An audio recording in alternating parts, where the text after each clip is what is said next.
Does talking about narcissism stigmatize a whole group of people who are struggling with their mental health? This is something I think about a lot. Maybe more than I should, but then again, I'm an overthinker. It's what we do. I'm wondering, when I talk about people who have malignant narcissistic traits, am I contributing to a mental health stigma? Am I lacking in compassion for a whole segment of people who are struggling mentally and need help rather than to be vilified?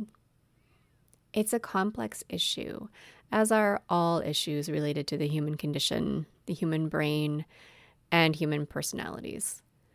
I don't claim to know the truth about anything in a black or white way, mostly because I just don't really believe there are universal truths. I think nuance exists in almost every topic. So why do I talk about narcissism so much?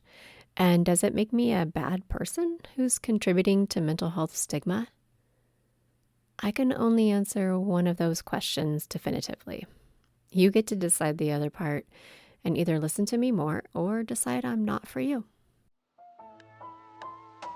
Welcome to Waking Up from Narc Abuse, a micro podcast by Alana Sanborn. This is a micro podcast. It's meant to start your thoughts flowing. It's meant to be the beginning of a conversation, a dialogue, not a monologue. Because we're talking about something that's pretty heavy, my hope is that shorter episodes that are easier to digest will help you without overwhelming you. And here is today's show. I'm going to start with my personal perspective, because I do have a very particular perspective on this topic. I also have a very particular audience to whom I'm speaking, and it may or may not be you. So as you listen, you get to decide if you want to be in my audience or not. Now, there are people in my life who I love dearly who have narcissistic traits and have hurt me. I have compassion for them, forgiveness, understanding, and certain boundaries that help me stay safer in those relationships than I have been in the past. I have had people in my life in the past, however, who are significantly more narcissistic, have hurt me in a much greater way, and no longer have access to me. And some of these people try to have access to me on a regular basis, continually, no matter why or how I tell them not to. The people in my past, I should say, have never apologized. There's never been any discussions where they had accountability or acknowledged what they did to hurt me. And I've healed on my own away from that process because it hasn't been possible. These are folks who are not capable of that kind of interaction or accountability. And so I'm not closing the door on people who have hurt me, but also tried to repair it. I'm closing the door on people who have hurt me, and I know they are incapable of repairing it, and in fact are likely to do more damage if I keep them around. Sometimes I have compassion for those people who have hurt me badly, and sometimes I have zero. And all of that is a very personal internal process that has to do with my own healing experience at that moment. And you may relate to that. I should add here that sometimes I have no feelings whatsoever for those folks. And that's kind of the goal. That's honestly kind of the ideal scenario. Hashtag living the dream. So my very specific point of view is as follows. I am someone who has been hurt devastatingly by people who have extreme narcissism.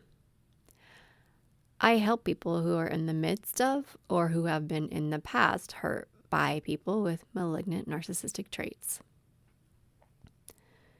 I speak to the people being hurt or who have been hurt. Sometimes I speak on behalf of the people being hurt. I do not speak to the narcissistic folks, and I do not speak for the narcissistic folks. That is not my place. I see it like this. If someone is in a burning building and I come across them trying to escape, that's not the moment for me to espouse the virtues of fire. I'm not going to go on and on about how fire is beneficial to humans and helps us cook and keeps us warm. Hell no. I'm going to help them get out of the burning building. Fire is the enemy in that moment. Even if we know that sometimes fire is okay. Sometimes fire is desirable. Sometimes fire is life-sustaining or keeps us warm and dry. Fire is not all bad. But in this moment, fire is danger. And I'm speaking to the people inside the burning building as someone who has escaped the fire. So does this stigmatize mental health? I don't know. I think part of the nuance in this topic is that those of us who are often victimized by narcissistic folks actually have a lot in common with narcissistic folks. Perhaps some emotional neglect in our background, or a desire to be good enough or loved. But the commonalities don't go very deep because narcissistic folks can't go very deep. And then again, I can't claim to ever be able to get inside a narcissist's head. So there's a lot I don't know. There's a lot none of us know, especially because narcissistic folks tend to lie. So there's that. I think addressing narcissism in the way I do, as if it is the fire in the building that is causing you potential harm or literally burning you alive, is because I worry for the people who are about to get licked by the flames. I do think it's somewhat iffy to address the topic this way as a cut or dry, like black and white, we're good and they're bad scenario is pretty reductionist. It's not my style typically. I mean, when I was in grad school eons ago to be a counselor, it always bothered me in abnormal psych classes when we had discussions that felt like a quote unquote us and them thing, as if none of us in the room were affected by mental health issues and we were talking about the people who were. Yeah, right. Like, probably all of us in the room had some kind of mental health issues going on and still do. Some of us, quite a few. And yet here I am, years later, speaking in a very us and them type of way about people with specific traits. It's definitely something I reflect on and I'm aware of. I personally don't claim to be without mental health issues. Frankly, I don't think any of us are without mental health issues. But I do have an awareness, a commitment, and put effort into working through my issues consistently. And that's a major difference between someone like me and probably my listeners and folks who have malignant narcissistic traits.